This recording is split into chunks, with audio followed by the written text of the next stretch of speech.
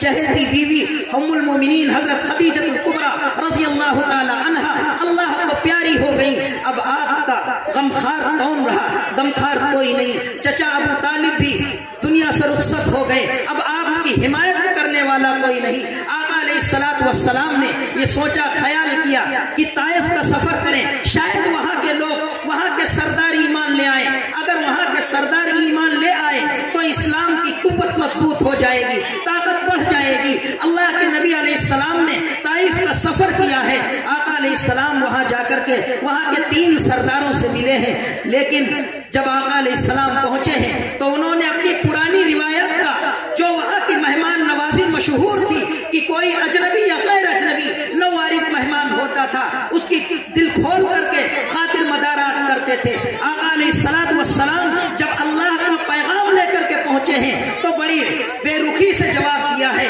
اور آپ کو ایسے ایسے الفاظ کہے ہیں، الامان والحفیظ، زبان پر لاتے ہوئے بھی شرم آتی ہے۔ آقا علیہ السلام سے کہا فوراً ہمارے شہر سے نکل جاؤ۔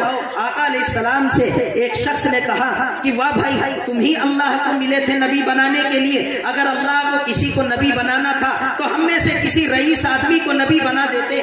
اور ایک کہنے لگا کہ میں تو تم سے بات ہی نہیں کرنا چاہتا، اگر واقعی تم اپنے دعوے میں سچے ہو تو تمہاری بات سے انکار کرنا خطرے سے خالی نہیں، اور اگر تم جھوٹے ہو تو ہم جھوٹے آدمی سے بات نہیں کرنا چاہتے۔ اللہ کے نبی علیہ السلام سے کہا کہ تم ہمارے شہر سے فوراً نکل جاؤ، جہاں تمہاری چاہت کی جگہ ہو وہاں چلے جاؤ۔ آقا علیہ السلام جب نکلے ہیں، شہر سے نکلنے لگے تو اوباش اور شرارتی لڑکوں کو لگا دیا، انہوں نے پتھر برسائے ہیں، ادھر سے بھی پتھر پڑ رہے ہیں، ادھر سے بھی پتھر پڑ رہے ہیں۔ نقیلے پتھر آ کر کے جب اللہ کے نبی علیہ السلام کے جسم اطہر میں لگتے ہیں تو خون کا فوارہ چھوٹتا ہے۔ آپ کے ساتھ حضرت زید بن حارثہ رضی اللہ تعالیٰ عنہ ہے۔ آقا علیہ السلام کو بچاتے بچاتے خود بھی زخمی ہو گئے، خود بھی زخمی ہو گئے۔ جب دشمن مارتے مارتے تھک گئے ہیں، آقا علیہ السلام جا کر کے ایک باغیچے میں بیٹھ گئے۔ آقا علیہ السلام کے زخموں سے جو خون نکلا، جوتوں میں بھرا، جوتے خون کے سوکھنے کی وجہ سے چپک گئے ہیں پیروں میں۔ اللہ تبارک و تعالیٰ کی رحمت کو جوش آیا ہے۔ آقا علیہ السلام نے وہاں پر دعا مانگی ہے، اللہم اشکو الیک ضعف قوتی وقلت حیلتی وہوانی علی الناس یا ارحم الراحمین انت رب المستضعفین الی من تکلنی ملکتہ ام الی بعید یتجہمنی۔ اے اللہ، میں آپ سے اپنی کمزوری کی شکایت کرتا ہوں، اپنی تدبیر کی کمی کا گلہ کرتا ہوں۔ اگر آپ مجھ سے ناراض نہیں ہیں، اگر آپ مجھ سے ناراض نہیں ہیں، مجھے کوئی پرواہ نہیں۔ اگر آپ ناراض ہیں تو آپ کی ناراضگی کا اس وقت تک دور کرنا ضروری ہے جب تک آپ راضی نہ ہو جائیں۔ اور میں کیا آپ ہمیں ایسے دشمن کے حوالے کر رہے ہیں جو منہ چڑھانے والا ہے، جو منہ چڑھانے والا ہے؟ اے اللہ، آپ کے علاوہ کوئی طاقت نہیں ہے، کوئی قوت نہیں ہے۔ اللہ کے نبی علیہ السلام کی یہ دعا آپ نے جب دعا کی ہے، آقا فرماتے ہیں کہ بادل کا ٹکڑا نظر آیا، اس میں جبریل امین تھے، آپ نے وہی سے سلام کیا ہے اور اس کے بعد سامنے آئے، فرمایا یا رسول اللہ، آپ کی گفتگو جو سرداروں سے ہوئی تھی، اللہ نے وہ گفتگو سنی ہے اور ان کی باتوں کا جواب دیا ہے، اور آپ کے سامنے ایک پہاڑوں کے فرشتے کو بھیجا ہے، آپ اسے جو حکم دے وہ کرنے کو تیار ہے۔ آقا علیہ السلام کی آنکھوں میں آنسو آ گئے۔ پہاڑوں کا فرشتہ سامنے آیا اور عرض کیا یا رسول اللہ، اب آپ کے زخم ہم سے نہیں دیکھے جا رہے، اب آپ کی تکلیف ہم سے نہیں دیکھی جا رہی، یا رسول اللہ اجازت دیجئے میں دونوں جانب کے پہاڑوں کو ایک میں ملا دوں اور بیچ میں طائف والوں کو پیس دوں۔ آقا علیہ السلام نے فرمایا کیا تمہیں اللہ نے حکم دے کر کے بھیجا ہے؟ فرمایا نہیں، اللہ نے حکم تو نہیں دیا، بس اتنا کہا کہ میرا محبوب جو حکم دے وہ کرنا۔ آقا نے فرمایا تو جاؤ تم اپنا دھندا کرو، ہمیں تمہاری کوئی ضرورت نہیں ہے۔ آقا علیہ السلام کی آنکھوں میں آنسو آ گئے، آپ نے چشم پرنم دل پرغم کے ساتھ دعا فرمائی کہ اے اللہ میری قوم کی مغفرت کر دے، یہ مجھے جانتے نہیں ہیں، مجھے جانتے نہیں ہیں اے اللہ۔ اور مزید برا آپ نے آئندہ کے لیے دعا کی کہ اے اللہ اگر کبھی ان کی تکلیفوں سے میں تاب نہ لا، ان کی تکلیفوں کی تاب نہ لا سکوں اور میری زبان سے کوئی بد دعا یا کلمات نکل جائے، اے اللہ میری اس بد دعا کو قبول نہ کر۔ کہاں ملیں گے ایسے نبی؟ آقا علیہ السلام کو مسکراتے ہوئے تو سب نے دیکھا، مگر دل کی کرچوں کو کس نے دیکھا تھا؟ دل کے زخموں کو کس نے دیکھا تھا؟ اللہ کے نبی علیہ السلام اس نازک مرحلے پر بھی اپنے دشمنوں کے لیے دعا کر رہے ہیں۔ یہ ہے پیغمبر کے اخلاق۔ اللہ کے نبی علیہ السلام کے انہی اخلاق کو دیکھ کر کے دشمنوں نے اسلام قبول کیا ہے۔ جو آپ کو قتل کرنے آتے تھے وہ آپ کے سامنے آ کر کے اسلام قبول کرتے تھے۔ آپ نے بارہا واقعہ سنا ہوگا، آقا علیہ السلام کسی غزوے سے واپس آ رہے تھے، شدید گرمی کا موسم ہے، دوپہر کا وقت ہے۔ آقا علیہ السلام راستے میں کیکر کے درخت تھے، وہاں آپ نے پڑاؤ ڈال دیا۔ صحابہ کرام نے بھی آقا علیہ السلام سے تھوڑی دور ہٹ کر کے آرام کرنا شروع کر دی، اپنے اونٹ بٹھا دیے۔ آقا علیہ السلام ساتھیوں سے دور ہیں، جیسے ہی لیٹے ہیں، تھکے ہوئے تھے، لیٹتے ہی نیند آ گئی۔ آپ کی تلوار پیڑ پر لٹکی ہوئی، ایک دشمن آپ کی تاک میں تھا، اس نے جب دیکھا کہ محمد اپنے ساتھیوں سے دور ہیں اور تلوار بھی لٹکی ہوئی ہے، سوچا کہ گولڈن چانس ہے، اس سے اچھا چانس کہیں نہیں ملے گا، چلو 2-2-4 کا معاملہ کر لو، فیصلہ کر لو یہیں پر۔ آیا ہے، اللہ کے نبی کی تلوار اٹھائی، تلوار تان دی ہے، اس نے تلوار تان دی، قریب تھا کہ حملہ کر دیتا۔ آقا علیہ السلام کی آنکھ کھل گئی۔ آقا علیہ السلام اٹھ کے بیٹھے، فرمایا، دشمن کو دیکھا، دشمن کہنے لگا کہ من یمنعک منی یا محمد، اے محمد بتا تمہیں ہم سے کون بچائے گا؟ آقا علیہ السلام نے بڑے سکون سے جواب دیا، اللہ، اور ساتھی قلبی توجہ ڈالی۔ دشمن کانپنے لگا ہے، ہاتھوں میں لرزہ طاری ہو گیا، تلوار وہیں گر گئی۔ اب اللہ کے نبی علیہ السلام نے تلوار اٹھائی، دشمن کا گریبان پکڑا، کہا بتا اب تجھے کون بچائے گا؟ اب وہ تو بچپن سے اس نے دیکھا تھا، جانتا تھا کہ محمد بڑے مہربان ہیں، تو اب خوشامد کرنے لگا، بیچارہ مرتا کیا نہ کرتا، خوشامد کرنے لگا کہ ارے آپ تو بڑے مہربان ہیں، بڑے ہمدرد ہیں، اور یہ ہیں وہ ہیں، تعریفوں کا پل باندھنا شروع کر دیا۔ اللہ کے نبی نے فرمایا کہ چل جا ہٹ، میں نے تجھے معاف کر دیا، معاف کر دیا۔ اللہ کے نبی نے اپنے جان لینے والے دشمن کو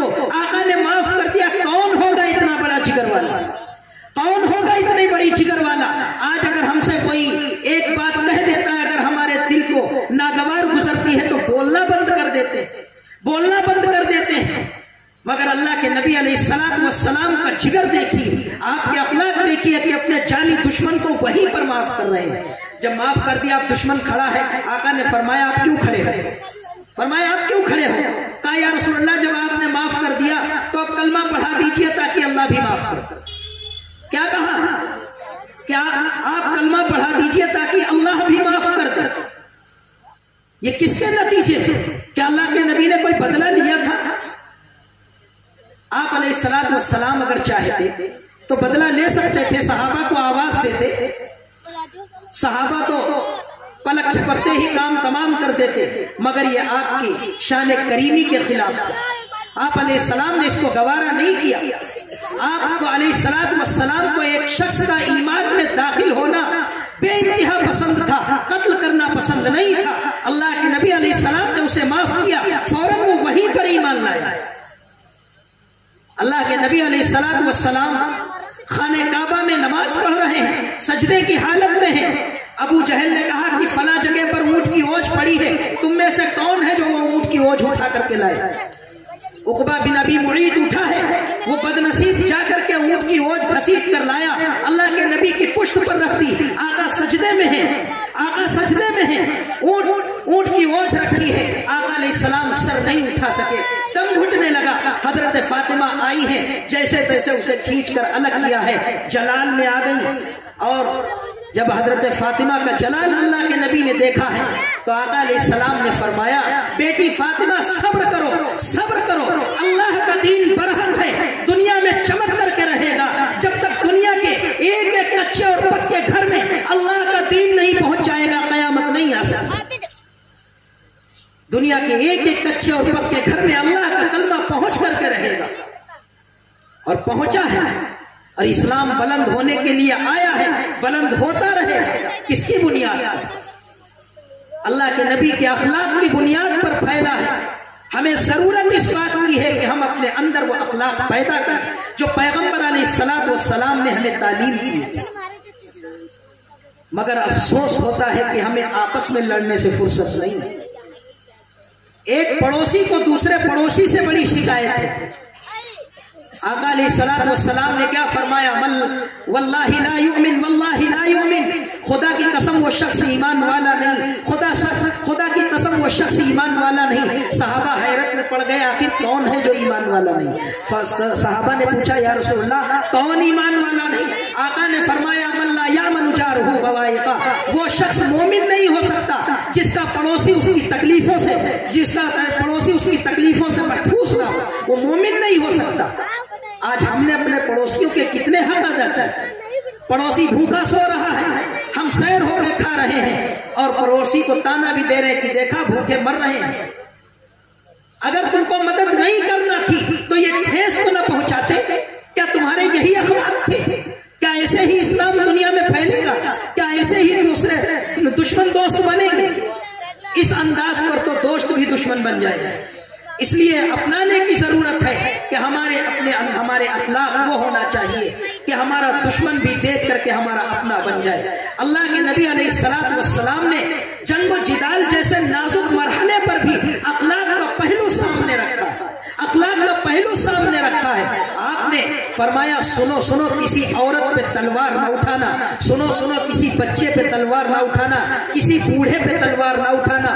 جنگ کے میدان میں جو تمہارے مقابلے میں آئے اس پر تلوار اٹھانا، اور جنگ میں پہل مت کرنا، بلکہ صلح صفائی سے کام جہاں تک چل سکے صلح صفائی سے کام چلانے کی کوشش کرنا، کہ جہاں تک ہو سکے جنگ نہ ہو. اللہ کے نبی علیہ السلام نے اپنی زندگی میں تقریباً 27 غزوات کیے ہیں، 27 لڑائیاں وہ لڑی ہیں جس میں اللہ کے نبی خود باقاعدہ بنفس نفیس کمانڈر بن کے گئے ہیں. آقا علیہ السلام نے بہت ساری جنگیں وہ کی جن میں جنگ کی نوبت ہی نہیں آئی، جنگ کے میدان میں پہنچے صلح ہوئی.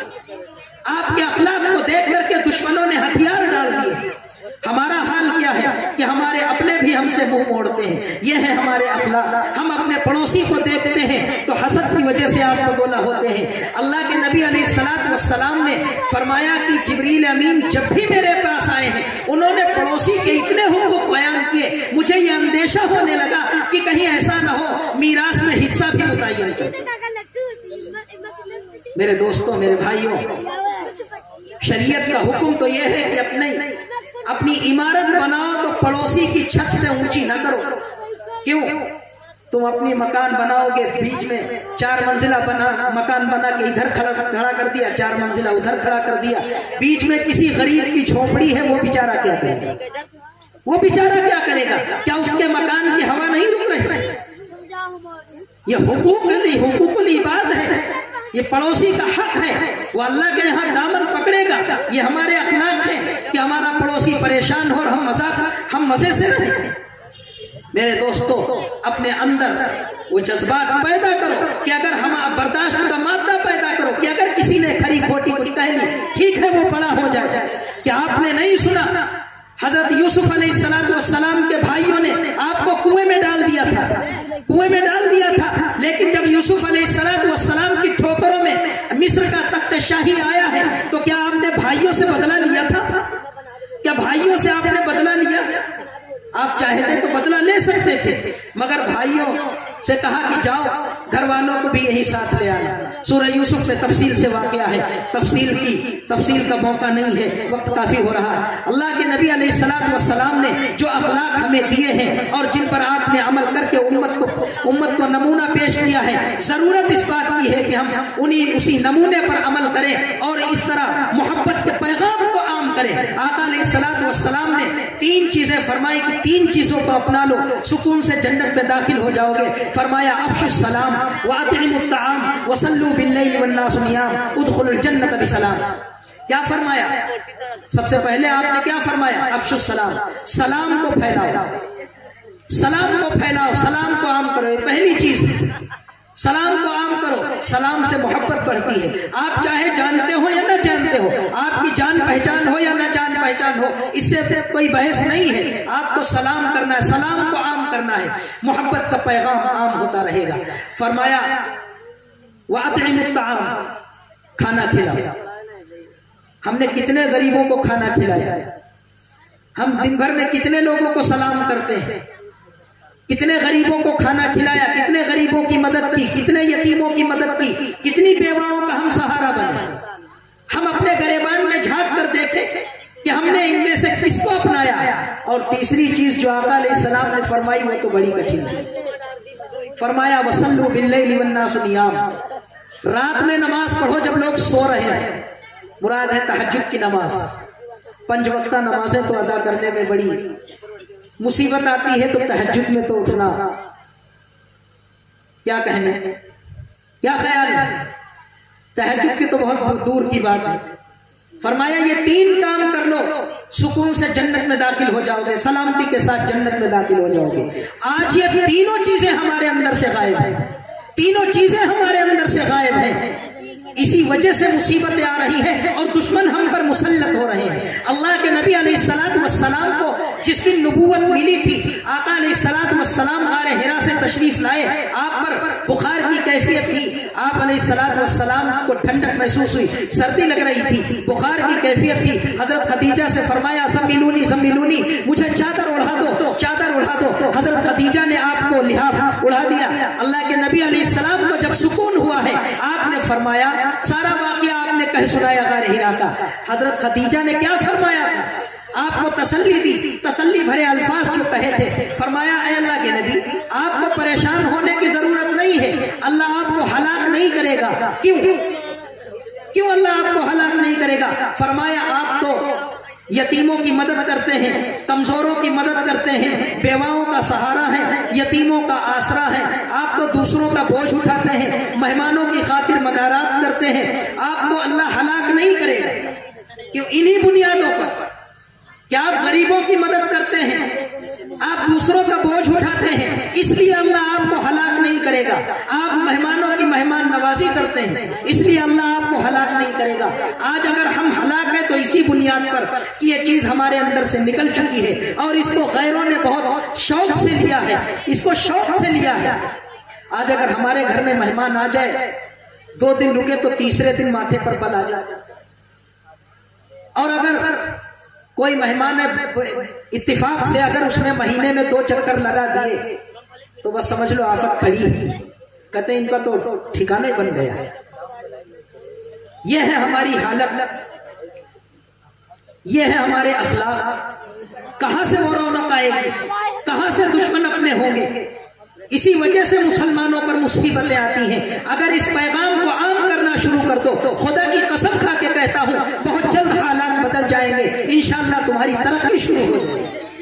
اللہ کے نبی علیہ السلام نے جو پیغام دیے ہیں ان پیغامات کو عام کرنے کی ضرورت ہے، اور محبت کے پیغام کو پھیلانے کی ضرورت ہے. ہمیں اس طرح دوسروں کو اپنا بنانا ہے. اللہ تبارک و تعالیٰ سے دعا ہے کہ اللہ ہم سب کو عمل کی توفیق نصیب فرمائے. واقعی